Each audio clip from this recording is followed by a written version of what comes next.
പിതാവിൻ്റെയും പുത്രൻ്റെയും പരിശുദ്ധാത്മാവിൻ്റെയും നാമത്തിൽ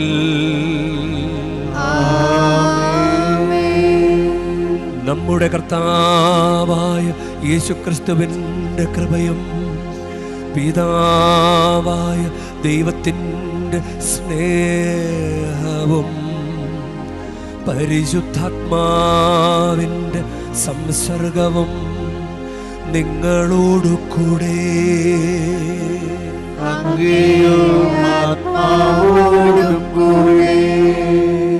ഈശോയിൽ സ്നേഹമുള്ളവരെ, ഇന്ന് നവംബർ 19 മാതാവിൻ്റെ ഒരു തിരുനാളുണ്ട്. അത്ര പ്രസിദ്ധമല്ല.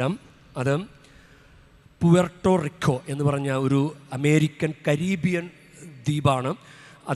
അത് സ്വതന്ത്ര അധികാരമൊക്കെ ഉള്ള ഒരു ദ്വീപ്. അവിടെ സെർവൈറ്റ് കോൺഗ്രിഗേഷനിൽപ്പെട്ട ഒരു കോൺഗ്രിഗേഷനല്ല, അത് ഓർഡറാണ്. സെർവൈറ്റ് ഓർഡറിൽപ്പെട്ട ഒരു സഹോദരന്, അത് ഫിലിപ്പ് ബെനീസി, അവിടെ ആശ്രമത്തിൽ ഭക്ഷണം തീർന്നു പോയി.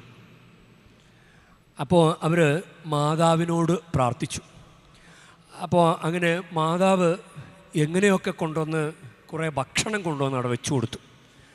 അപ്പോൾ ആ മാതാവിന് അവർ അവർ ലേഡി ഓഫ് ഡിവൈൻ പ്രൊവിഡൻസ് എന്ന് പേര് കൊടുത്തു. നമ്മൾ ബൈബിളിൽ അങ്ങനെ അവർ ലേഡി ഓഫ് ഡിവൈൻ പ്രൊവിഡൻസ് അത് നമ്മൾക്ക് കാണാൻ സാധിക്കുന്നത് കാനായിലെ കല്യാണ നാളിലാണ്. ഇത് പല പാപ്പാമാരും ഈ മരിയ ഭക്തി, ഈ പ്രത്യേക ദ്വീപിലുള്ള മരിയ ഭക്തിയെ അംഗീകരിച്ചിട്ടുണ്ട്. അത് ബെനഡിക്റ്റ് 14 പാപ്പ, ഗ്രിഗറി 16 പാപ്പ, ലിയോ 13 പാപ്പ, പോൾ 6 പാപ്പയാണ് 1969 നവംബർ 19 അതൊരു തിരുനാളായിട്ട് ആ നാടിന്, ഈ മാതാവിന്, അവർ ലേഡി ഓഫ് ഡിവൈൻ പ്രൊവിഡൻസ് മാതാവിന് അത് ആ രാജ്യത്തെ, ആ നാടിന്, ആ ദ്വീപിന് സമർപ്പിച്ചുകൊണ്ട് അതൊരു തിരുനാളായിട്ട് പ്രഖ്യാപിച്ചു. നമുക്കതത്ര പരിചയമില്ല. പക്ഷെ നമുക്കാവശ്യം ഈ ഡിവൈൻ പ്രൊവിഡൻസ് അല്ലേ, ദൈവപരിപാലനയുടെ മാതാവ്. കാനായിലെ കല്യാണ നാളിൽ എന്ന പോലെ ഈ കുർബാന സമയത്ത് ഒത്തിരി നിയോഗങ്ങളും പ്രാർത്ഥനകളുമായി വന്നു ചേർന്നിരിക്കുന്ന, മരിയൻ അഭിഷേകത്തിൽ വന്നു നിന്ന് പ്രാർത്ഥിക്കാൻ ആഗ്രഹിക്കുന്ന നമ്മളെ ഇന്ന് മാതാവിൻ്റെ പ്രത്യേക മാധ്യസ്ഥ്യം വഴി ഒരു ഡിവൈൻ പ്രൊവിഡൻസ്, ദൈവിക പരിപാലനം നമ്മളെ വഴി നടത്തുന്ന അനുഭവം ഉണ്ടാകട്ടെ. അതിനുവേണ്ടി നമുക്ക് പ്രത്യേകം പ്രാർത്ഥിക്കാം.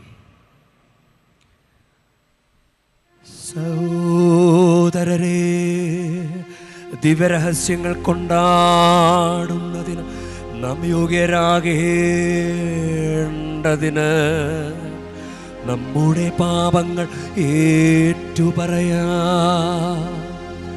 സർവശക്തനായ ദൈവത്തോടും സഹോദരരെ നിങ്ങളോടും ഞാൻ ഏറ്റുപറയുന്നു. എന്തെന്നാൽ വിചാരത്താലും വാക്കാലും പ്രവൃത്തിയാലും ഉപേക്ഷയാലും ഞാൻ വളരെയേറെ പാപം ചെയ്തു പോയി. എന്റെ പിഴ, എന്റെ പിഴ, എന്റെ വലിയ പിഴ. ആകയാൽ നിത്യകന്യകയായ പരിശുദ്ധ മറിയത്തോടും എല്ലാ മാലാഖമാരോടും വിശുദ്ധരോടും സഹോദരരെ നിങ്ങളോടും ഞാൻ അപേക്ഷിക്കുന്നു, എനിക്ക് വേണ്ടി നമ്മുടെ കർത്താവായ ദൈവത്തോട് പ്രാർത്ഥിക്കണമേ. സർവശക്തനായ ദൈവം കനിഞ്ഞ് നമ്മുടെ പാപങ്ങൾ പൊറുത്ത് നമ്മെ നിത്യജീവിതത്തിലേക്ക് നയിക്കുമാറാകട്ടെ.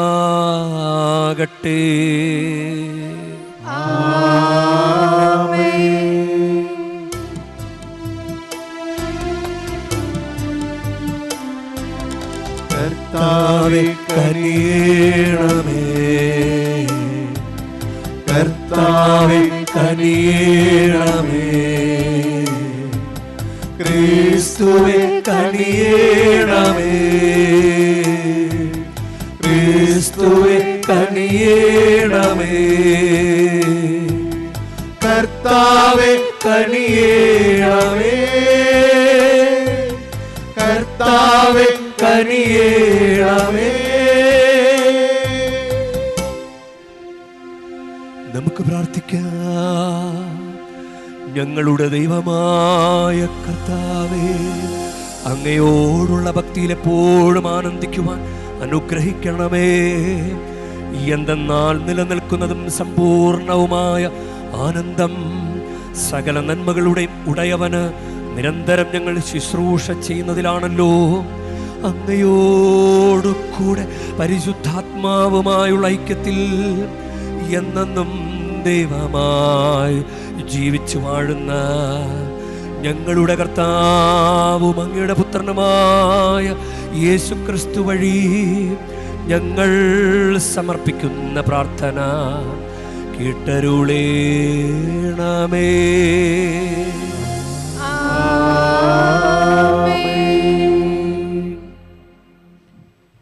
മക്കബായരുടെ 2-ാം പുസ്തകത്തിൽ നിന്ന്. അക്കാലത്ത് ഒരിക്കൽ രാജാവ് 7 സഹോദരന്മാരെയും അവരുടെ അമ്മയെയും ബന്ധിച്ച് ചാട്ടയും ചമ്മട്ടിയും കൊണ്ട് അടിച്ച് നിഷിദ്ധമായ പന്നിമാംസം ഭക്ഷിക്കാൻ നിർബന്ധിച്ചു. ആ മാതാവാകട്ടെ സവിശേഷമായ പ്രശംസയും സമ്പൂജ്യമായ സ്മരണയും അർഹിക്കുന്നു. ഒറ്റ ദിവസം 7 പുത്രന്മാർ വധിക്കപ്പെടുന്നത് കണ്ടെങ്കിലും കർത്താവിലുള്ള പ്രത്യാശ നിമിത്തം അവൾ സധൈര്യം അത് സഹിച്ചു. പിതാക്കന്മാരുടെ ഭാഷയിൽ അവൾ അവരോരോരുത്തരെയും ധൈര്യപ്പെടുത്തി.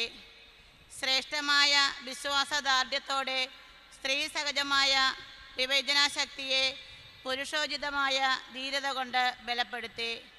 അവൾ പറഞ്ഞു, നിങ്ങൾ എങ്ങനെ എൻ്റെ ഉദരത്തിൽ രൂപം കൊണ്ടുവന്ന് എനിക്കറിവില്ല. നിങ്ങൾക്ക് ജീവനും ശ്വാസവും നൽകിയതും നിങ്ങളുടെ അവയവങ്ങൾ വാർത്തെടുത്തതും ഞാനല്ല.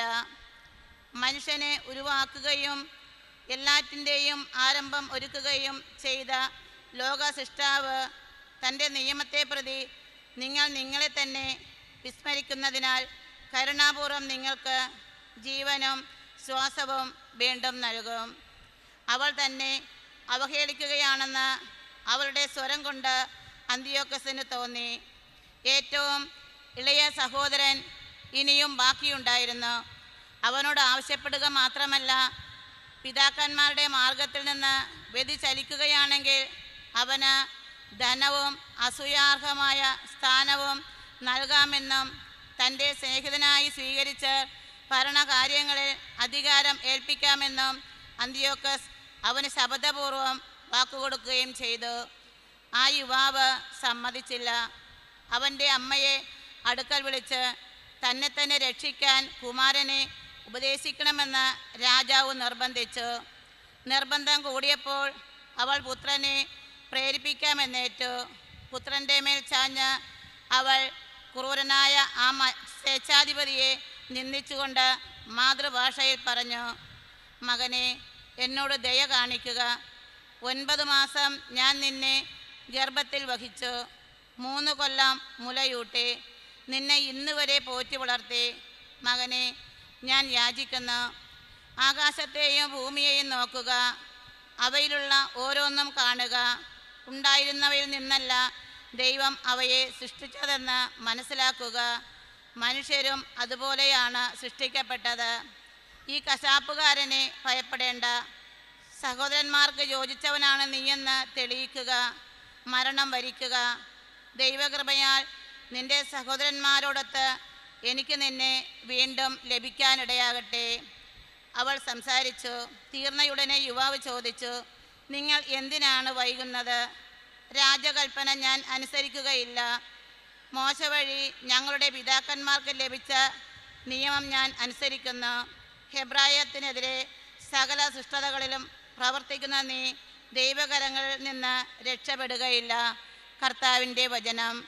ദൈവത്തിനു നന്ദി. പ്രതിവചന സങ്കീർത്തനം. സർവശക്തനും കർത്താവുമായ ദൈവം പരിശുദ്ധൻ, പരിശുദ്ധൻ. സർവശക്തനും കർത്താവുമായ ദൈവം സർവശക്തനും കർത്താവുമായ ദൈവം, പരിശുദ്ധൻ പരിശുദ്ധൻ പരിശുദ്ധൻ പരിശുദ്ധൻ. കർത്താവിനെ സ്തുതിക്കുവേൻ. ദൈവത്തിൻ്റെ വിശുദ്ധ മന്ദിരത്തിൽ അവിടുത്തെ സ്തുതിക്കുവേൻ. പ്രതാപപൂർണമായ ആകാശവിധാനത്തിൽ അവിടുത്തെ സ്തുതിക്കുവേൻ. ശക്തമായ പ്രവൃത്തികളെ പ്രതി അവിടുത്തെ സ്തുതിക്കുവേൻ. അവിടുത്തെ മഹാമാതിശയത്തിന് ചേർന്ന വിധം അവിടുത്തെ സ്തുതിക്കുവേൻ. സർവശക്തനും കർത്താവുമായ ദൈവം, സർവശക്തനും കർത്താവുമായ ദൈവം, പരിശുദ്ധൻ പരിശുദ്ധൻ പരിശുദ്ധൻ പരിശുദ്ധൻ. കാഹളനാദത്തോടെ അവിടുത്തെ സ്തുതിക്കുവേൻ. വീണയും കിന്നരവും മീട്ടി അവിടുത്തെ സ്തുതിക്കുവേൻ. തപ്പുകൊട്ടിയും നൃത്തമാടിയും അവിടുത്തെ സ്തുതിക്കുവേൻ. തന്ത്രികളും കുഴലുകളും കൊണ്ട് അവിടുത്തെ സ്തുതിക്കുവേൻ. സർവശക്തനും കർത്താവുമായ ദൈവം, സർവശക്തനും കർത്താവുമായ ദൈവം, പരിശുദ്ധൻ പരിശുദ്ധൻ പരിശുദ്ധൻ പരിശുദ്ധൻ. കൈത്താളം കൊട്ടി അവിടുത്തെ സ്തുതിക്കുവേൻ. ഉച്ചത്തിൽ മുഴങ്ങുന്ന കൈത്താളം കൊട്ടി അവിടുത്തെ സ്തുതിക്കുവേൻ. സർവജീവജാലങ്ങളും കർത്താവിനെ സ്തുതിക്കട്ടെ, കർത്താവിനെ സ്തുതിക്കുവേൻ. സർവശക്തനും കർത്താവുമായ ദൈവം, സർവശക്തനും കർത്താവുമായ ദൈവം, പരിശുദ്ധൻ പരിശുദ്ധൻ പരിശുദ്ധൻ പരിശുദ്ധൻ. Hallelujah hallelujah. കർത്താവ് അരുളി ചെയ്യുന്നു, നിങ്ങൾ പോയി ഫലം പുറപ്പെടുവിക്കുന്നതിനും നിങ്ങളുടെ ഫലം നിലനിൽക്കുന്നതിനും വേണ്ടി ഞാൻ നിങ്ങളെ തിരഞ്ഞെടുത്തിരിക്കുന്നു. ഹല്ലേലൂയ.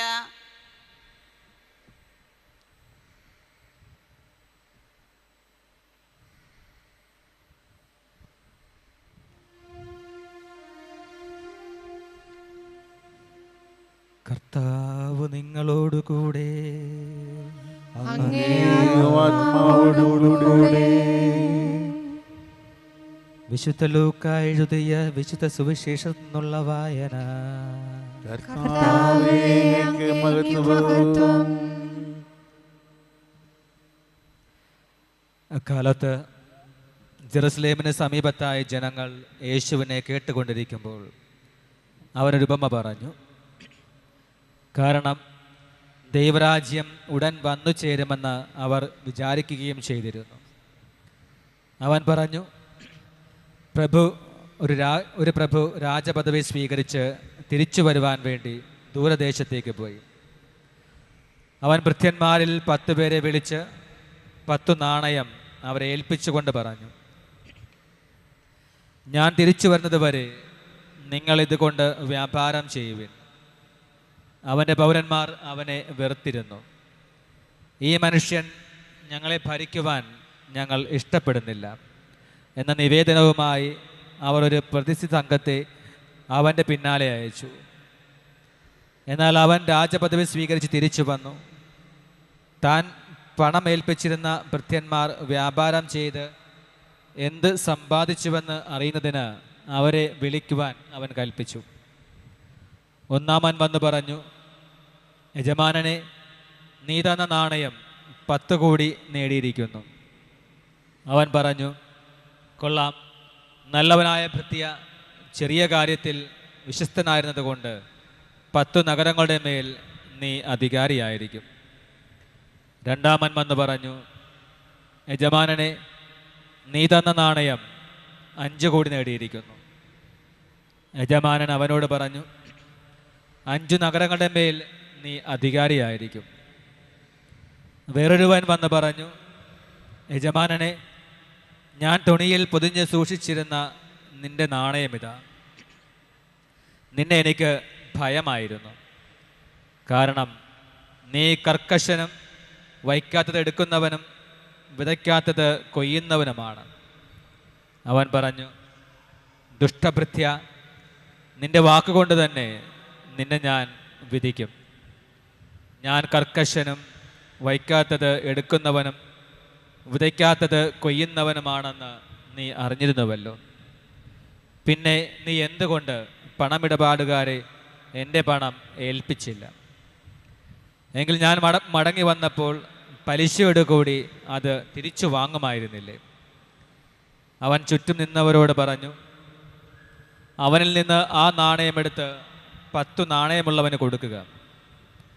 അവർ അവനോട്, യജമാനനെ, അവന് 10 നാണയമുണ്ടല്ലോ എന്ന് പറഞ്ഞു. ഞാൻ നിങ്ങളോട് പറയുന്നു, ഉള്ളവന് കൊടുക്കപ്പെടും, ഇല്ലാത്തവനിൽ നിന്ന് ഉള്ളതുപോലും എടുക്കപ്പെടും. ഞാൻ ഭരിക്കുന്നത് ഇഷ്ടമില്ലാതിരുന്ന എൻ്റെ ശത്രുക്കളെ ഇവിടെ കൊണ്ടുവന്ന് എൻ്റെ മുമ്പിൽ വച്ച് കൊന്നുകളയുവിൻ. അവനിത് പറഞ്ഞതിന് ശേഷം ജെറുസലേമിലേക്ക് യാത്ര തുടർന്നു.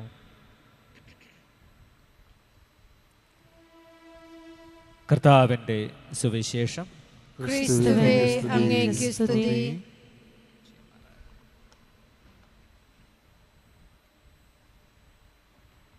ഈശോയിൽ സ്നേഹമുള്ളവരെ, നമ്മളെല്ലാവരും വ്യത്യസ്തരാണ് അല്ലേ? നമുക്ക് വ്യത്യസ്തമായ കഴിവുകളും വ്യത്യസ്തമായ സാഹചര്യങ്ങളിൽ ജനിച്ച് ജീവിച്ച് വളർന്നു വന്നവരാണ് നമ്മൾ. അതുകൊണ്ട് ഓരോ കാര്യത്തോടുള്ള നമ്മുടെ കാഴ്ചപ്പാടുകൾ വ്യത്യസ്തമായിരിക്കും. നമുക്ക് ദൈവം അനുഗ്രഹം തന്നിട്ടുണ്ട്. ദൈവം ഈ ഭൂമിയിൽ ജീവിക്കാൻ നമുക്ക് തന്നിരിക്കുന്ന അവസരമാണ് ഈ ജീവിതം.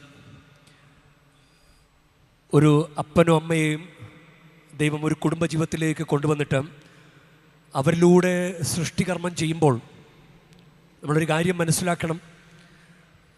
ആദ്യത്തെ സൃഷ്ടി ആദവും ഹവ്വായും മനുഷ്യൻ്റെ ഉദരത്തിലല്ല ഉണ്ടായത്. അങ്ങനെയെങ്കിൽ ദൈവത്തിന് സൃഷ്ടികർമ്മം ചെയ്യാൻ അതർ ഓപ്ഷൻസ് വേണമെങ്കിൽ സ്വീകരിക്കാം. ചിലപ്പോൾ വേറെ മനുഷ്യരെ ഏൽപ്പിക്കാം. അപ്പം നമുക്ക് ചാൻസ് തന്നത് അത് ദൈവത്തിൻ്റെ കരുണയാണ്. നമ്മളിലൂടെ കുറവുകൾ ഉണ്ടാകുമെന്നറിഞ്ഞിട്ടും നമുക്ക് അവസരം തരുന്നത് ദൈവത്തിൻ്റെ ഉന്നതമായ കരുണയാണ്. അതാണ് രണ്ട് സിറ്റുവേഷൻസാണ്. ഒന്നാം വായനയും സുവിശേഷവും നമ്മൾ ചിന്തിക്കുമ്പോൾ രണ്ട് സാഹചര്യങ്ങളാണ്. രണ്ട് സാഹചര്യങ്ങളിലും വളരെ പോസിറ്റീവായിട്ട് അതിനോട് പ്രതികരിച്ചവരുണ്ട്. അനുകൂല സാഹചര്യമല്ല, ചിലപ്പോൾ പ്രതികൂല സാഹചര്യം. ഒന്നാം വായന പ്രതികൂല സാഹചര്യമാണ്. മരണത്തിന് മുമ്പിൽ നിൽക്കുമ്പോൾ ഒരു അമ്മയുടെയും മക്കളുടെയും ധീരത. അതുപോലെ ഇന്നത്തെ സുവിശേഷത്തിൽ 10 പേരെ വിളിച്ച് 10 നാണയം ഏൽപ്പിച്ചു എന്ന് പറയുമ്പോൾ അത് മത്തായിയുടെ സുവിശേഷത്തിൽ ഒരാൾക്ക് 5, ഒരാൾക്ക് 2, ഒരാൾക്ക് 1 അങ്ങനെയാണ് പറയുന്നത്. 3 പേരാണ് ഏൽപ്പിക്കുന്നത്. ഇവിടെ 10 പേരെ ഏൽപ്പിക്കുന്ന 10 നാണയം വീതമാണെന്ന് ഞാൻ മനസ്സിലാക്കിയാണ്. ഓരോരുത്തർക്കും 10 നാണയം. ആദ്യത്തെ ആൾ 10 കൂടി നേടി, രണ്ടാമത്തെ ആൾ എനിക്ക് 5 കൂടി നേടാൻ പറ്റി പ്രഭോ എന്ന് പറയും. മറ്റേ ആൾ അതെല്ലാം കൊണ്ട് കുഴിച്ചിട്ട് അത് വേറൊരുവൻ എന്നാണ് പറയുന്നത്. മൂന്നാമതൊരുവൻ എന്നല്ല പറയുന്നത് ബൈബിളിൽ, വേറൊരുവൻ. അപ്പം 4ാമതൊരാളുണ്ട്, 5ാമത്, 6ാമത്, 7ാമത്, 8ാമത്, 9ാമത്, 10ാമത്, അങ്ങനെ 10 പേര്. അപ്പോൾ അവരുടെയൊക്കെ കാര്യങ്ങൾ പറയുന്നില്ല, വ്യത്യസ്തമായിരിക്കും. ചിലപ്പോൾ ആദ്യത്തവനെ പോലെ 10 കൂടി നേടിയവനുണ്ടാകാം. അപ്പോൾ വ്യത്യസ്തമായ സാഹചര്യങ്ങളാണ്. വ്യത്യസ്തമായ സാഹചര്യങ്ങളിൽ അത് വളരെ, അതായത് അനുകൂലമല്ലാത്ത സാഹചര്യങ്ങളിൽ പോലും വളരെ പോസിറ്റീവായിട്ട് ജീവിതത്തെ നേരിടാൻ സാധിക്കാം. അത് കഴിയുക. നമുക്കിപ്പോൾ പണമില്ല, നമുക്ക് വിദ്യാഭ്യാസമില്ല, എന്നാലും ജീവിക്കുന്നവരില്ലേ? കൈയും കാലും ഇല്ല, ജീവിക്കുന്നവരില്ലേ? എത്ര സുന്ദരമായിട്ടാണ് ജീവിക്കുന്നത്. എല്ലാം ഉണ്ടായിട്ടും വിവേചിക്കാൻ കഴിവുണ്ട്, ബുദ്ധിയുണ്ട്, കഴിവുണ്ട്, പണമുണ്ട്, സാഹചര്യങ്ങളുണ്ട്, എന്നിട്ടും അത് പ്രയോജനപ്പെടുത്താത്ത ആളുകളില്ലേ? ചിലപ്പോൾ നമ്മൾ പറയും എനിക്കതുപോലെ ഉണ്ടായിരുന്നെങ്കിൽ ഞാൻ എന്തൊക്കെ കാണിച്ചാനെ എന്ന് പറയും. ചിലപ്പോൾ ഉള്ളവനെ നോക്കിയിട്ട് ചിലപ്പോൾ ഇല്ലാത്തവൻ പറയും അതുപോലത്തെ സാഹചര്യമാണെങ്കിൽ എനിക്കും പഠിക്കാനൊരു മുറി, പഠിക്കാൻ സാഹചര്യം, നല്ല കോഴ്സ്, ഞാനും റാങ്ക് മേടിച്ചാനെ എന്ന് പറയാൻ എളുപ്പമാണ്. അപ്പോൾ സാഹചര്യങ്ങളിലൂടെ വരുമ്പോൾ ഇപ്പോൾ അപ്പനും അമ്മയുടെയും ഷെയ്പ്പല്ലേ മക്കൾക്ക് കിട്ടുന്നത്. നമ്മൾ മനസ്സിലാക്കേണ്ട ഒരു കാര്യമുണ്ട്. അങ്ങനെയെങ്കിൽ ഇൻറ്റേർണൽ ആസ്പെക്റ്റും മക്കൾക്ക് വരും. ഇൻ്റലക്ച്വൽ, സൈക്കോളജിക്കൽ, സോഷ്യൽ, ഇമോഷണൽ, ഇതെല്ലാം വരും. ഇല്ല, ഒരു ഡോക്ടറിൻ്റെ മകൻ ചിലപ്പോൾ ഡോക്ടർ ആകുന്നതിനെക്കുറിച്ച് ചിന്തിക്കും. ഒരു കൽപ്പണിക്കാരൻ്റെ മകൻ ചിലപ്പോൾ ഡോക്ടറാകാൻ ചിന്തിക്കാം. ചിലപ്പോൾ അത് അത്ര താല്പര്യമൊന്നും ഉണ്ടാകില്ല പഠന കാര്യത്തിൽ. എൻ്റെ അപ്പൻ മരപ്പണിക്കാരനാണ്. അപ്പം എൻ്റെ അപ്പനും അമ്മയും അവർക്ക് സ്കൂൾ വിദ്യാഭ്യാസം പോലും പൂർത്തിയാക്കാൻ സാധിച്ചില്ല. അത് അവർക്ക് കഴിവില്ലാഞ്ഞത് കൊണ്ടല്ല, പഠിക്കാൻ കഴിവില്ലാഞ്ഞത് കൊണ്ടല്ല, ജോലിക്ക് പോകേണ്ടി വന്നു 2 പേർക്കും. അപ്പോൾ അവർക്ക് മക്കൾ എങ്ങനെയെങ്കിലും പഠിപ്പിച്ചാൽ മതി എന്നേ ഉള്ളൂ. എന്ത് പഠിപ്പിക്കണമെന്ന് അവർക്കൊരു ഐഡിയ ഉണ്ടായിരുന്നില്ല. മക്കളെ പഠിപ്പിക്കണം. അപ്പം ഒരു ഐഡിയ ഉണ്ടാകുന്ന മാതാപിതാക്കളില്ലേ, അവരതുപോലെ സാഹചര്യങ്ങൾ. അപ്പം നമ്മുടെ സാഹചര്യം കൂടി നമ്മളെ ഫോം ചെയ്യുന്നുണ്ട്. അപ്പം നമുക്കിപ്പോൾ അതൊക്കെ പറഞ്ഞിട്ട് കാര്യമുണ്ടോ? നിങ്ങൾ കാരണമാണ് ഞാനിങ്ങനെ ആയത് എന്ന് അപ്പനും അമ്മയോടും കുറ്റപ്പെടുത്തിയിട്ട് കാര്യമുണ്ടോ? അപ്പം അവരാരോട് പറയും? അവരുടെ മാതാപിതാക്കൾ ആരോട് പറയും? മനസ്സിലായി? ഇങ്ങനെ പോവും. അപ്പം നമുക്ക് നമ്മൾ അങ്ങനെ പഴിചാരിയിട്ട് കാര്യം ഉള്ളത് കൊണ്ട് രക്ഷപ്പെടാൻ നോക്കുക. അതാണ്. അപ്പോൾ ഇന്നത്തെ ഒന്നാം വായനയിൽ ആ സ്ത്രീ ഉണ്ടല്ലോ, ആ സ്ത്രീ എന്ന ധൈര്യം ആ സ്ത്രീയുടെ. അത് 2 മക്കബായർ 7:21 പിതാക്കന്മാരുടെ ഭാഷയിൽ ഓരോരുത്തരെയും ധൈര്യപ്പെടുത്തി. പിതാക്കന്മാരുടെ ഭാഷയിൽ മനസ്സിലായോ? അപ്പം അപ്പൻ പള്ളിയിൽ പോയി പ്രാർത്ഥിക്കുന്നു, മകൻ പള്ളിയിൽ പോകുന്നില്ല. അപ്പം അപ്പൻ്റെ ഭാഷയിൽ കാര്യങ്ങൾ നേരിട്ടിരുന്നെങ്കിൽ, അപ്പൻ പ്രതിസന്ധികളെ നേരിട്ട് മുന്നോട്ട് വന്നയാളാണ്. അതുപോലെ മകൻ അപ്പൻ്റെ ഭാഷയിൽ നേരിട്ടിരുന്നെങ്കിൽ, പിന്നീട് പറയുന്നത് എന്താണ്? ധൈര്യപ്പെടുത്തി ശ്രേഷ്ഠമായ വിശ്വാസദാർഢ്യത്തോടെ, സ്ത്രീ സഹജമായ വിവേചന ശക്തി, പുരുഷോചിതമായ ധീരത കൊണ്ട് ബലപ്പെടുത്തി. പുരുഷോചിതമായ ധീരത, ഇത് ഈ ക്വാളിറ്റി ആ അമ്മയ്ക്കുണ്ടായിരുന്നു. അമ്മയുടെ മുമ്പിൽ നിൽക്കുന്ന മരണതുല്യമായ സാഹചര്യമാണ്. അവിടുന്ന് പകച്ച് നിൽക്കാതെ ആ മരണം, അത് ആ തെറ്റിലേക്ക് വീഴാതെ മരണം സ്വീകരിക്കാൻ ദൈവത്തെ പ്രതി. ഇനി പിന്നീട് 28-ാമത്തെ വാക്യത്തിൽ അവർ പറയുന്ന കാര്യമാണ്, മകനെ ഞാൻ യാചിക്കുന്നു, ആകാശത്തെയും ഭൂമിയെയും നോക്കുക, അവയിലുള്ള ഓരോന്നും കാണുക. ഉണ്ടായിരുന്നവയിൽ നിന്നല്ല ദൈവം അവയെ സൃഷ്ടിച്ചതെന്ന് മനസ്സിലാക്കുക. ഇല്ലായ്മയിൽ നിന്നാണ് ദൈവം അതെല്ലാം സൃഷ്ടിച്ചത്, ഉണ്ടായിരുന്നവയിൽ നിന്നല്ല. അപ്പം അതുകൊണ്ട് നീ അത് മനസ്സിലാക്കുക. മനുഷ്യരും അതുപോലെയാണ് സൃഷ്ടിക്കപ്പെട്ടത്. അതുകൊണ്ട് നീ ഭയപ്പെടേണ്ട. നീ മരണം വരിക്കുക, ദൈവകൃപയാൽ നിനക്കതെല്ലാം നന്നായി വരും എന്ന് പറഞ്ഞ് ധൈര്യപ്പെടുത്തുക. നീ ഒന്നും പേടിക്കണ്ട, ഇല്ലായ്മയിൽ നിന്ന് ഉണ്ടാക്കാൻ കഴിവുള്ള ദൈവം. ഇന്ന് ആ ദ്വീപിൽ, പുവർട്ടോ റിക്കോ എന്ന് പറഞ്ഞ ദ്വീപിൽ ദൈവപരിപാലന ഒരു പ്രത്യേക മരിയൻ സാന്നിധ്യത്തിലൂടെ അവരനുഭവിച്ചപ്പോഴും അവർക്കത് മനസ്സിലായി, എൻ്റെ ദൈവം, ഞങ്ങളുടെ ദൈവം ഉന്നതനായ ദൈവമാണ് എന്ന ബോധം അവർക്കുണ്ടായി. അപ്പോൾ 10 നാണയം ഏൽപ്പിച്ചു. 10 അവൻ 10, ഒരാൾ 10 കൂടി നേടി. അവന് കഴിവുണ്ട്, കുറച്ചുകൂടി കഴിവുണ്ട്. മറ്റവന് അതുപോലെ തന്നെ അവൻ കഴിവ് കാണിച്ചു, 5 കൂടി നേടി. മറ്റവൻ ചെയ്തത്, അത് മത്തായിയുടെ സുവിശേഷത്തിൽ മണ്ണിൽ കുഴിച്ചിട്ടെന്നാണ് പറയുക. ലൂക്കായുടെ സുവിശേഷത്തിൽ തുണിയിൽ പൊതിഞ്ഞു വെച്ചു. തുണിയിൽ പൊതിഞ്ഞ് 10 എണ്ണമാണെന്ന് ഓർക്കണം. 10 നാണയം തുണിയിൽ പൊതിഞ്ഞു വെച്ചു.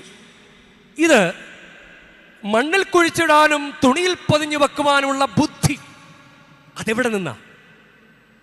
ആ ബുദ്ധി പോരെ ജീവിക്കാൻ?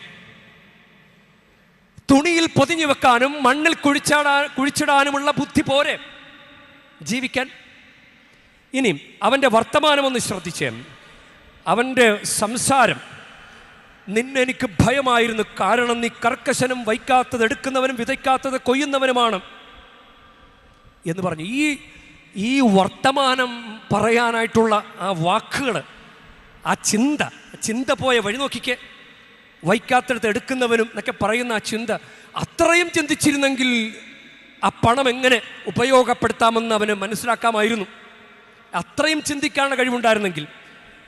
അതാണ്. ഇനി അപ്പോൾ യജമാനൻ പറയും, അത് പണമിടപാടുകാർ എൻ്റെ പണം ഏൽപ്പിച്ചില്ല. എന്തുകൊണ്ട് നീ ഏൽപ്പിച്ചില്ല? ഞാൻ വന്നപ്പോഴത് അത് പലിശയോടുകൂടെ തിരികെ വാങ്ങിക്കാമായിരുന്നല്ലോ. അപ്പോൾ നമുക്ക് കഴിവില്ല, നമുക്ക് പല പല സാഹചര്യങ്ങളാണ് ജനിച്ചത്, ജോലിയില്ല, ബുദ്ധിയില്ല, ഒക്കെ ഉണ്ടെന്ന് കരുതുക. അങ്ങനെയുള്ള സാഹചര്യത്തിലാണ് ജനിച്ചതെന്ന് മനസ്സിലാക്കുക. ഇവന് യജമാനനെ ഈ 10 എന്ത് ചെയ്യണമെന്ന് എനിക്ക് അറിഞ്ഞുകൂടാ യജമാനനെ, ഒരു വഴി പറഞ്ഞു തരുമോ ദൈവമേ, എനിക്കറിയില്ല ദൈവമേ, എങ്ങനെ ഈ ജീവിതം എങ്ങനെ കൊണ്ടുപോകുന്ന എനിക്ക് അറിഞ്ഞുകൂടാ. ഒന്ന് പറഞ്ഞപ്പോരായിരുന്നു യജമാനൻ പറഞ്ഞു കൊടുക്കൂലേ? തിരിച്ചു വന്നപ്പോഴല്ലേ ഈ ബുദ്ധി കേട്ടത്? അത് പോകുന്നതിന് മുമ്പ് ഏൽപ്പിച്ചപ്പോൾ തന്നെ എനിക്കറിഞ്ഞുകൂടാ, ഇതുകൊണ്ട് എന്ത് ചെയ്യണമെന്ന് എനിക്കറിഞ്ഞുകൂടാ. അല്ലെങ്കിൽ തന്നെ ആ മറ്റ് 2 പേർ അല്ലെങ്കിൽ മറ്റ് 9 പേരുണ്ടല്ലോ പണം ഏൽപ്പിക്കപ്പെട്ടവർ, അവരോട് ചോദിച്ചാൽ നിങ്ങൾ എന്താ ചെയ്തത്, എനിക്ക് കൂടി പറഞ്ഞു തരുമോ, ഞാനും കൂടി അങ്ങനെ ചെയ്യട്ടെ. അങ്ങനെ ഒന്ന് സംസാരിച്ചിരുന്നെങ്കിൽ, കുറച്ചുകൂടി ഒരു ബന്ധത്തിലേക്ക് വളർന്നിരുന്നെങ്കിൽ, ദൈവബന്ധത്തിലും മനുഷ്യബന്ധത്തിലും വളർന്നിരുന്നെങ്കിൽ രക്ഷപ്പെടാമായിരുന്നല്ലോ. ചിലപ്പോൾ ആരും നമ്മളെ സഹായിക്കണമെന്നില്ല, പക്ഷെ നമ്മൾ ചോദിച്ചാൽ സഹായിക്കാതിരിക്കില്ല. അതാണ് നമ്മൾ അങ്ങനെ ചിന്തിക്കണം. നമുക്ക് അനുകൂലമല്ലാത്ത സാഹചര്യങ്ങളുണ്ട്, പക്ഷെ നമുക്കതിൽ നിന്ന് വലിയ ഫലമുണ്ടാക്കാൻ നമുക്ക് സാധിക്കും. അതാണ് ഉള്ളതിൽ നമ്മൾ തൃപ്തിപ്പെടണം. അതാണ് ഈ വചനം ഉള്ളവന് വീണ്ടും നൽകപ്പെടും. നമ്മൾ വിചാരിക്കും പണമുള്ളവന് വീണ്ടും പണം, പണമില്ലാത്തവന് ഒന്നുമില്ല. അങ്ങനെയല്ല അത് മനസ്സിലാക്കേണ്ടത്. സ്വീകരിക്കാൻ മനസ്സുള്ളവന് നൽകപ്പെടും. മറിയം സ്വീകരിച്ചില്ല. ഇതാ കർത്താവിൻ്റെ ദാസി, നിന്റെ വാക്ക് എന്നെ നിറവേറട്ടെ. ആ ദൈവഹിതം സ്വീകരിച്ചില്ലേ? സ്വീകരിക്കാൻ മനസ്സുള്ളവന് നൽകപ്പെടും. ഉയർന്നു നിൽക്കുന്നത് കണ്ടോ? മറിയം ഉന്നതിയിൽ അനുഗ്രഹിക്കപ്പെട്ടവൾ, ഭാഗ്യവതി. അപ്പൊ സ്വീകരിക്കാൻ മനസ്സുള്ളവന്. നിനക്ക് നിന്റെ കുടുംബജീവിതം സ്വീകരിക്കാൻ പറ്റുമോ? നിന്റെ കുറവുള്ള ഭാര്യ നിനക്ക് സ്വീകരിക്കാൻ പറ്റുമോ? നിന്റെ കഴിവുകേടുകളും ബലഹീനതകളും മനസ്സിലാക്കിക്കൊണ്ട് പ്രിയ ദൈവ പൈതലെ, നിന്നെ ദൈവമേൽപ്പിച്ച ഓരോ ഉത്തരവാദിത്തങ്ങൾ നീ നോക്കുകയാണെങ്കിൽ, ദൈവമേ എന്നെ ഏൽപ്പിച്ചതിന് നന്ദി കർത്താവേ, എനിക്കൊരു ചാൻസ് തന്നല്ലോ എന്ന് പറഞ്ഞത് സ്വീകരിച്ച് മുന്നോട്ട് പോയിരുന്നെങ്കിൽ, ആ ഉള്ളത് കിട്ടിയത് നല്ല മനസ്സോടുകൂടി സ്വീകരിച്ചിരുന്നെങ്കിൽ നിനക്ക് വീണ്ടും കിട്ടുമായിരുന്നല്ലോ. സ്വീകരിക്കാൻ മനസ്സുള്ളവന് നൽകപ്പെടും. സ്വീകരിക്കാൻ ഒരു ഉത്തരവാദിത്വം, ദൈവത്തിൻ്റെ കൃപകളും ദൈവത്തിൻ്റെ ഈ പള്ളി വന്ന് മാമോദീസ സ്വീകരിച്ച കുമ്പസാരം, കുർബാന, സ്ഥൈര്യലേപനം, വിശുദ്ധ വിവാഹം, ഇതെല്ലാം സ്വീകരിച്ചിട്ടും നിനക്ക് കുർബാനയുടെ അനുഗ്രഹം വാരിക്കോരി ചൊരിയാൻ നിന്നെ ഇവിടെ കൊണ്ടു നിർത്തിയിട്ടും നീ വീഡിയോ പിടുത്തവും ഫോട്ടോ പിടിപ്പും അതുപോലെ വർത്തമാനമൊക്കെ പറഞ്ഞ് നീ ഇത് സ്വീകരിക്കാൻ, ഈ കൃപ, കാൽവരി കുരിശിൻ്റെ ചുവട്ടിൽ മറിയം നിന്ന് കുരിശിൻ്റെ ചുവട്ടിൽ നിന്നുകൊണ്ട് ആ പുത്രൻ്റെ മരണത്തെ ആരാധിച്ച് വലിയ കൃപകൾക്ക് ആ പുത്രൻ്റെ ശരീരം അടിയിലേക്ക് സ്വീകരിച്ച് അങ്ങനെ ദൈവത്തെ ആരാധിച്ച പരിശുദ്ധ മറിയം ചെയ്തതുപോലെ കുർബാന അർപ്പണത്തിലൂടെയും കുമ്പസാരത്തിലൂടെയും മറിയം ചെയ്ത ആ കുരിശിൻ്റെ ചുവട്ടിൽ ഈശോയെ ആരാധിച്ചതുപോലെ ആരാധിക്കാനും, മറിയം ഈശോയുടെ ശരീരത്തെ മടിയിലേക്ക് സ്വീകരിച്ചതുപോലെ ഈശോയുടെ മുറിക്കപ്പെട്ട അപ്പം, മുറിക്കപ്പെട്ട ശരീരം അത് കുർബാനയായി സ്വീകരിക്കാൻ നിനക്ക് അവസരം തന്നിട്ടും, എത്ര നാളായി കുമ്പസാരിക്കാതെയും കുർബാന സ്വീകരിക്കാതെയും തന്നിട്ട്? അപ്പൊ സ്വീകരിക്കാൻ നിനക്ക് മനസ്സുണ്ടായോ? സ്വീകരിക്കാൻ മനസ്സുള്ളവന് വീണ്ടും നൽകപ്പെടും, കൃപകൾ കിട്ടും. സ്വീകരിക്കാൻ മനസ്സുള്ളവന് കിട്ടും. സ്വീകരിക്കാൻ മനസ്സില്ലാത്തവനും ചിലപ്പോൾ നഷ്ടപ്പെടാം. പല കൃപകളും ചോർന്നു പോകാം. ഇല്ല, വിശുദ്ധീകരിക്കപ്പെട്ട ശരീരത്തിൽ മദ്യപാനം കൊണ്ട് നടന്നു കഴിഞ്ഞാൽ പിന്നെ എങ്ങനെ കൃപ വർദ്ധിക്കും? വിശുദ്ധീകരിക്കപ്പെട്ട ശരീരം പാപത്തിൽ വ്യഭിചാരത്തിന് കൊണ്ട് വെച്ചു കൊടുത്താൽ പിന്നെ എങ്ങനെ വിശുദ്ധീകരിക്കപ്പെടും? പിന്നെ വീണ്ടും എങ്ങനെ നൽകപ്പെടും? അതാണ് സ്വീകരിക്കാൻ മനസ്സുള്ളവന് നൽകപ്പെടും. സാഹചര്യങ്ങൾ വ്യത്യസ്തമാണ്, പക്ഷെ ദൈവം ആരും നമ്മളെ ശിക്ഷിച്ചിട്ടില്ല. ദൈവം നമ്മളോട് കരുണ കാണിച്ചതാണ്. നമ്മുടെ അപ്പനുമ്മയ്ക്ക് ചാൻസ് കൊടുത്തതാണ്. അതുവഴി നമുക്കും ചാൻസ് കിട്ടി ഈ ഭൂമിയിൽ ജീവിക്കാൻ. ഇനി നമുക്കും ദൈവം അവസരം തരും. ഓരോ ദൈവിക ദൗത്യങ്ങൾ ഏൽപ്പിച്ച്, ദൈവമേ എനിക്ക് ഇത്രയൊക്കെ എനിക്ക് തന്നല്ലോ, ദൈവമേ ഇത്രയൊക്കെ എനിക്ക് തന്നല്ലോ, എനിക്കതൊരു യോഗ്യത പോലുമില്ല, എന്നിട്ടും നീ എനിക്ക് തന്നല്ലോ. ഉള്ളതിൽ തൃപ്തരാകാൻ കൃപ ഉണ്ടാകട്ടെ. മറിയത്തോട് പ്രത്യേകം പ്രാർത്ഥിക്കാം. ഉദ്ധൃതയാകാതെ ഉന്നത പുത്രനെ ഉദരത്തിലന്നു നീ സംവഹിച്ചു. ഉദ്ധൃത എന്ന വാക്കിൻ്റെ അർത്ഥം അഹങ്കാരം എന്നാണ്. ഉദ്ധൃതയാകാതെ ഉന്നത പുത്രനെ ഉദരത്തിലന്നു നീ സംവഹിച്ചു. ഉള്ളം കനിഞ്ഞു നീ ഉൾക്കാഴ്ചയേകണേ, ഉള്ളതിൽ തൃപ്തരായി മേവിടുവാൻ, ഉള്ളതിൽ തൃപ്തരായി മേവിടുവാൻ. ജപമാല രാജ്ഞി കൃപയേകിടേണേ, ജപമാലയേന്തി വരും നിന്റെ മക്കൾ, തവ നാമ ജപകീർത്തനം പാടിയെന്നും തവ മുൻപിൽ പ്രണമാഞ്ജലിയുമായി നിൽക്കാം.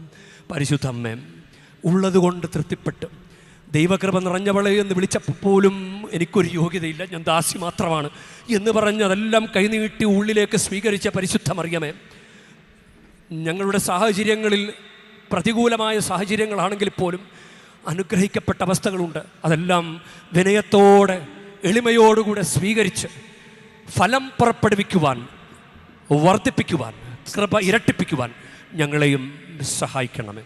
ആമേൻ.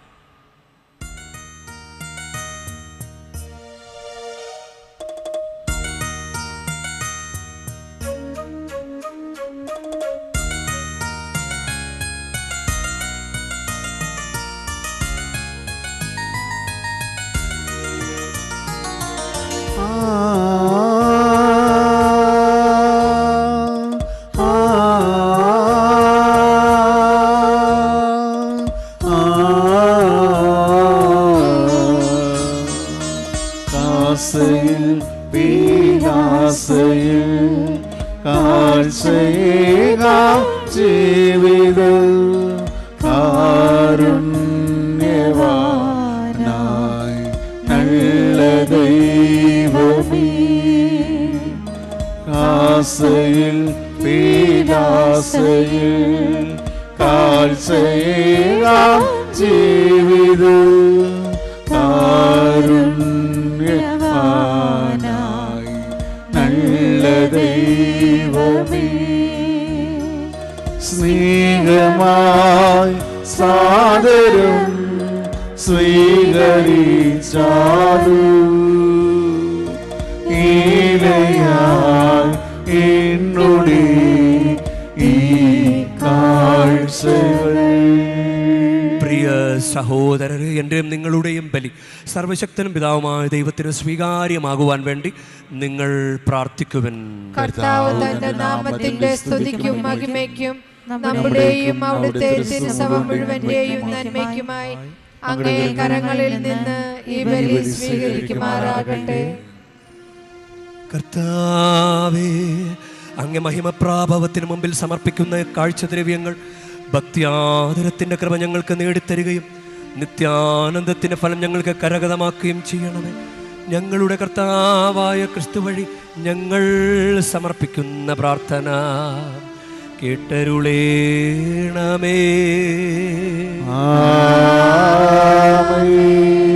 കർത്താവ് നിങ്ങളോടു കൂടെ, അങ്ങയും ആത്മാവോടും കൂടെ. ഹൃദയങ്ങൾ ഉയർത്തുവൻ. കർത്താവിലേക്ക് ഞങ്ങൾ ഉയർത്തിരിക്കുന്നു. കർത്താവായ ദൈവത്തിന് നന്ദി പ്രകാശിപ്പിക്കാം.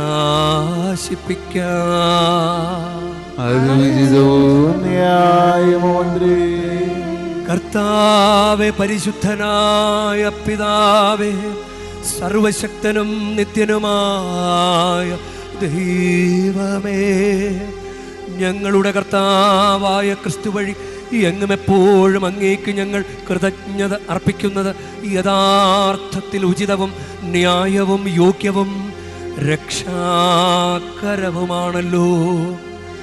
വഴിതെറ്റിയ മനുഷ്യരോടലിവ് തോന്നി അവിടുന്ന് കന്യകയിൽ നിന്ന് ജാതനാകാൻ തിരുവുള്ളമായി അവിടുന്ന് കുരിശിലെ പീഡകൾ സഹിച്ച് നിത്യം മരണത്തിൽ നിന്ന് ഞങ്ങളെ മോചിപ്പിക്കുകയും മരണത്തിൽ നിന്ന് ഉത്ഥാനം ചെയ്ത് ഞങ്ങൾക്ക് നിത്യജീവൻ നൽകുകയും ചെയ്തു.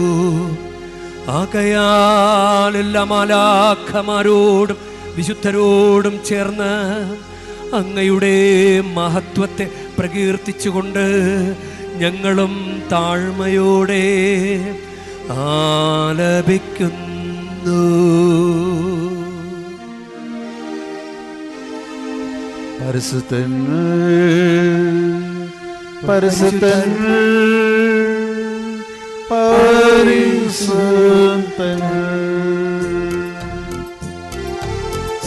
സൈന്യങ്ങളുടെ കർത്താവാ ദൈവം പരിശുദ്ധൻ ദൈവം പരിശുദ്ധൻ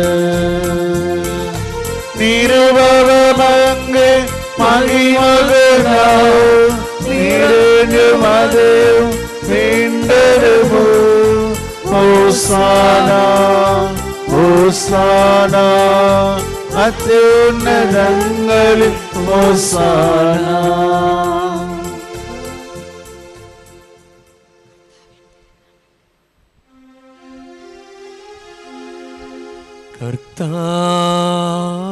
കർത്താവേ, സർവവിശുദ്ധിയുടെ ഉറവിടമായ അങ്ങ് സത്യമായ പരിശുദ്ധൻ ആകുന്നു.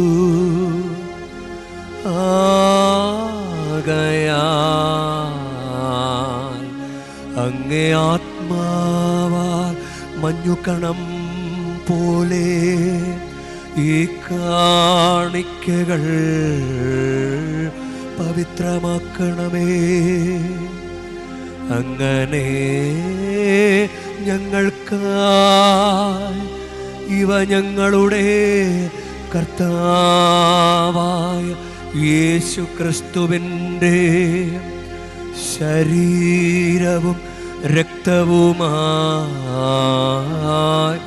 തീരുമാറാകട്ടെ. അവിടുന്ന് ഒറ്റിക്കൊടുക്കപ്പെട്ട് സ്വമനസാലെ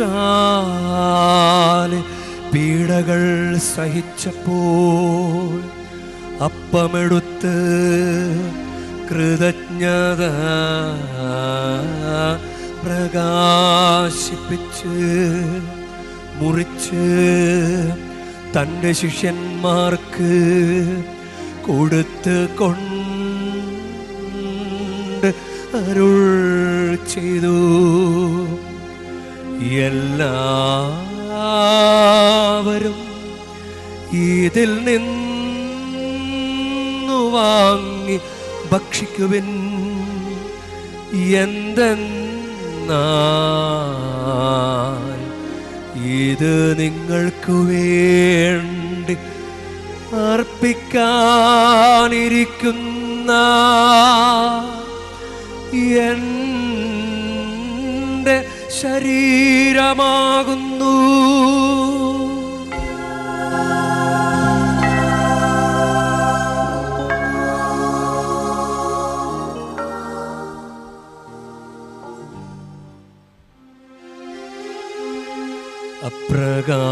അപ്രകാരം തന്നെ അത്താഴം കഴിഞ്ഞ് പാനപാത്രമെടുത്ത് വീണ്ടും അങ്ങേക്ക് കൃതജ്ഞത പ്രകാശിപ്പിച്ച് തൻ്റെ ശിഷ്യന്മാർക്ക് കൊടുത്ത് കൊണ്ട്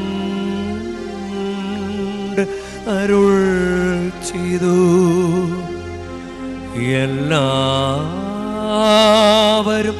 വാങ്ങി ഇതിൽ നിന്ന് കുടിക്കുവിൻ. എന്തെന്നാൽ ഇത് നിങ്ങൾക്ക് വേണ്ടിയും അനേകർക്കു വേണ്ടിയും പാപമോചനത്തിനായി ചിന്തപ്പെടാനിരിക്കുന്ന എൻ്റെ രക്തത്തിൻ്റെ നവീനവും സനാതനവുമായ ഉടമ്പടിയുടെ പാനപാത്രമാകുന്നു.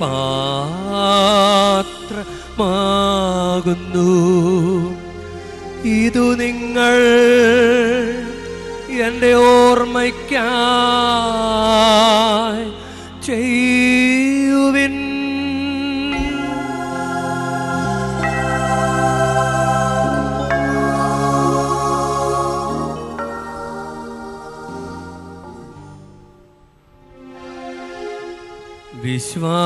വിശ്വാസത്തിൻ്റെ രഹസ്യം. കർത്താവേ, അങ്ങ് വീണ്ടും വരുമ്പോൾ അങ്ങേ മരണം ഞങ്ങൾ പ്രഖ്യാപിക്കുന്നു. അങ്ങേ ഉയർപ്പ് ഞങ്ങൾ ഏറ്റുപറയുന്നു.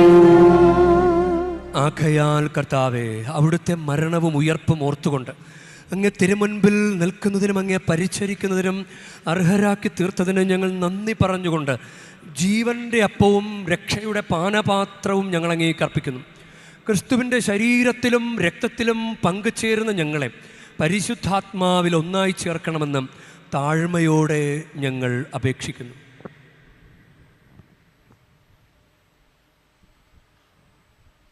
കർത്താവേ, ലോകമെങ്ങും വ്യാപിച്ചു കിടക്കുന്ന അങ്ങേ സഭയെ ഓർക്കണമേ. ഞങ്ങളുടെ ലിയോ പാപ്പായോടും ഞങ്ങളുടെ രൂപതാധ്യക്ഷനായ സഹായ രാജമെത്രാനോടും വൈദിക ഗണത്തോടുമൊത്ത് സഭയെ അങ്ങേ സ്നേഹത്തിൻ്റെ പൂർണ്ണതയിൽ എത്തിക്കണമേ.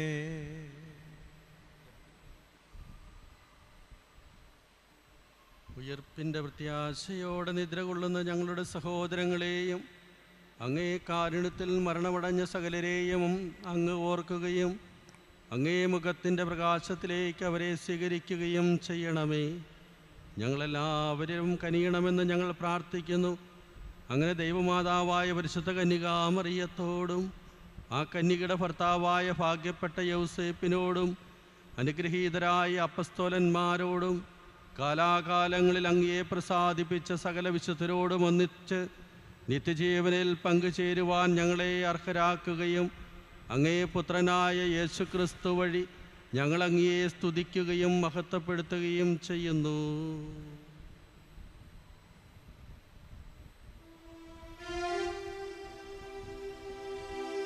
ക്രിസ്തുവിലൂടെ, ക്രിസ്തുവിനോടുകൂടെ, ക്രിസ്തുവിൽ തന്നെ സർവശക്തനായ ദൈവവും പിതാവുമായ അങ്ങേക്ക് പരിശുദ്ധാത്മാവുമായുള്ള ഐക്യത്തിൽ എല്ലാ ബഹുമതിയും മഹത്വവും എന്നുമെന്നേക്കും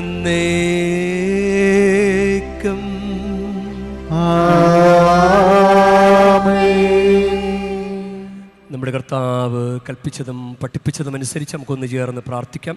സ്വർഗസ്ഥനായ ഞങ്ങളുടെ പിതാവേ, അങ്ങേ നാമം പൂജിതമാകണമേ, അങ്ങേ രാജ്യം വരണമേ, അങ്ങേ തിരുമനസ്സ് സ്വർഗത്തിലെ പോലെ ഭൂമിയിലും ആകണമേ. അന്നന്ന് വേണ്ട ആഹാരം ഇന്ന് ഞങ്ങൾക്ക് തരണമേ. ഞങ്ങളോട് തെറ്റ് ചെയ്യുന്നവരോട് ഞങ്ങൾ ക്ഷമിക്കുന്ന പോലെ ഞങ്ങളുടെ തെറ്റുകൾ ഞങ്ങളോടും ക്ഷമിക്കണമേ. ഞങ്ങളെ പ്രലോഭനത്തിൽ ഉൾപ്പെടുത്തരുതേ, തിന്മയിൽ നിന്ന് ഞങ്ങളെ രക്ഷിക്കണം. കർത്താവേ, എല്ലാ തിന്മകളിൽ നിന്ന് ഞങ്ങളെ മോചിപ്പിക്കണമേ. ഞങ്ങളുടെ ദിനങ്ങളിൽ സമാധാനം കനിവാർന്ന് നൽകണമേ. അനുഗ്രഹപൂർണമായ പ്രത്യാശയും ഞങ്ങളുടെ രക്ഷകനായ യേശുക്രിസ്തുവിൻ്റെ ആഗമനവും പ്രതീക്ഷിച്ചുകൊണ്ട് അങ്ങേ കരുണയുടെ സഹായത്താൽ ശക്തി പ്രാപിച്ചു ഞങ്ങളെപ്പോഴും പാപത്തുനിന്ന് മോചിതരാവുകയും എല്ലാ വിപത്തുകളിൽ നിന്ന് സുരക്ഷിതരാവുകയും ചെയ്യുമാറാകട്ടെ. എന്തുകൊണ്ടാൽ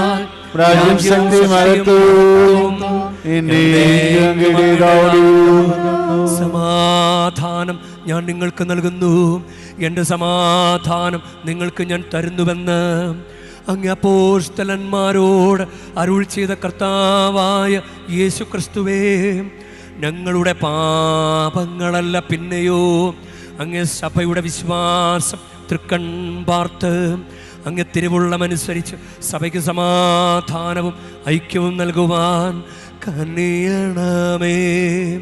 എന്നെന്നും ജീവിക്കുകയും വാഴുകയും ചെയ്യുന്ന അങ്ങ് ഈ പ്രാർത്ഥന കേട്ടരുളേണമേ. കർത്താവിൻ്റെ സമാധാനം നിങ്ങളോട് കൂടെ എപ്പോഴും ഉണ്ടായിരിക്കട്ടെ. ആത്മാവോടും കൂടെ നിങ്ങൾ പരസ്പരം സമാധാനം ആശംസിക്കുവിൻ. ലോകത്തിന്റെ പാവങ്ങൾ നീക്കുന്ന ദിവ്യപുണ്യാളേ, ഞങ്ങളിൽ കനിയണമേ. ലോകത്തിന്റെ പാപങ്ങൾ നീക്കുന്ന ദേവകുഞ്ഞാടേ, ഞങ്ങളിൽ കനിയണമേ. ലോകത്തിന്റെ പാപങ്ങൾ നീക്കുന്ന ദേവകുഞ്ഞാടേ, ഞങ്ങൾക്ക് സമാധാനം നൽകണമേ.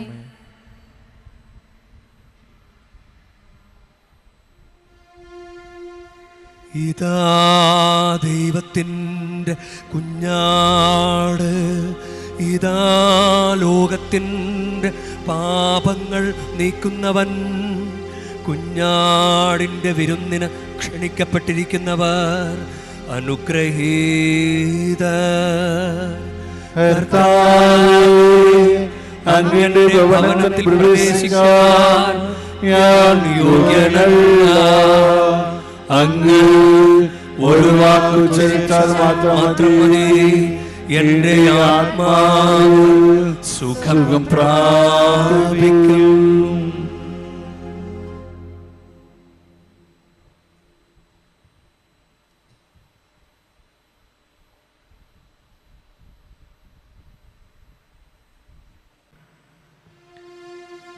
നമുക്ക് പ്രാർത്ഥിക്കാം. കർത്താവേ, എളിമയോടെ പ്രാർത്ഥിച്ചുകൊണ്ട് ദിവരഹസ്യങ്ങളുടെ ദാനങ്ങൾ ഞങ്ങൾ സ്വീകരിച്ചുവല്ലോ. അങ്ങനെ അങ്ങേ പുത്രൻ തൻ്റെ ഓർമ്മയ്ക്കായി അനുഷ്ഠിക്കാൻ ഞങ്ങളോട് കൽപ്പിച്ചവ ഞങ്ങളുടെ സ്നേഹത്തിൻ്റെ വർധനയ്ക്ക് ഉപകരിക്കുമാറാകട്ടെ. കർത്താവായ ക്രിസ്തു വഴി ഞങ്ങൾ സമർപ്പിക്കുന്ന പ്രാർത്ഥന കേട്ടരുളേണമേ.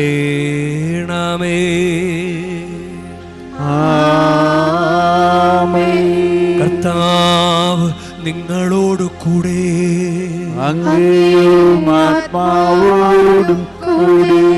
പരിശുദ്ധ വേളാങ്കണ്ണി മാതാവിനോടുള്ള അനുഗ്രഹ പ്രാർത്ഥനയ്ക്കായി ശിരസ് നമിക്കാം. ഉണ്ണീശോയെ കയ്യിലേന്തിയ പരിശുദ്ധ വേളാങ്കണ്ണി മാതാവേ, ഇവിടെ കൂടിയിരിക്കുന്ന എല്ലാ ഭക്തജനങ്ങളെയും ഇവരുടെ കുടുംബങ്ങളെയും സോഷ്യൽ മീഡിയയിലൂടെ ഈ ബലിയിൽ പങ്കെടുത്ത എല്ലാവരെയും അങ്ങ് അനുഗ്രഹിച്ച് ആശീർവദിക്കണമേ. ഇവരുടെ മനസ്സ് തളർന്നു പോകുമ്പോൾ പാൽക്കാരനായ ബാലന്റെ പാൽക്കുടത്തിലെ പാൽ നിറഞ്ഞു തുളുമ്പിയതുപോലെ ഇവരെയും സന്തോഷത്താൽ നിറയ്ക്കണമേ. പരാജയങ്ങൾ ഇവരെ തളർത്തുമ്പോൾ മുടന്തനായ ബാലനെ നടക്കാനിടയാക്കിയതുപോലെ ഇവരെയും താങ്ങി നടത്തണമേ. പോർച്ചുഗീസ് നാവികരെ സുരക്ഷിതമായി കരയിലേക്ക് എത്തിച്ചതുപോലെ സങ്കടക്കടലിൽ വലയുന്ന എല്ലാവരെയും അങ്ങ് കരകയറ്റണമേ. അനുഗ്രഹദായിനിയായ പരിശുദ്ധാരോഗ്യമാതാവിൻ്റെ ആശീർവാദം നിങ്ങളോടു കൂടെ എപ്പോഴും ഉണ്ടായിരിക്കട്ടെ. ഈശോ തൻ്റെ മാതാവിൻ്റെ കരങ്ങളിലൂടെ നമ്മേവരെയും സ്പർശിക്കുകയും സുഖപ്പെടുത്തുകയും കാത്തു സംരക്ഷിക്കുകയും ചെയ്യട്ടെ. സർവശക്തനും കാരുണ്യവാനുമായ ദൈവം, പിതാവും പുത്രനും പരിശുദ്ധാത്മാവും നിങ്ങളെ ഏവരെയും നിങ്ങളുടെ കുടുംബങ്ങളെയും നിങ്ങളുടെ പ്രാർത്ഥനാ നിയോഗങ്ങളെയും സമൃദ്ധമായി അനുഗ്രഹിക്കുമാറാകട്ടെ. ക്രിസ്തുവിന്റെ സ്നേഹത്തിലും സമാധാനത്തിലും പോകുവിൻ. ദിവ്യപൂജ സമാപിച്ചു. ദൈവത്തിനു നന്ദി.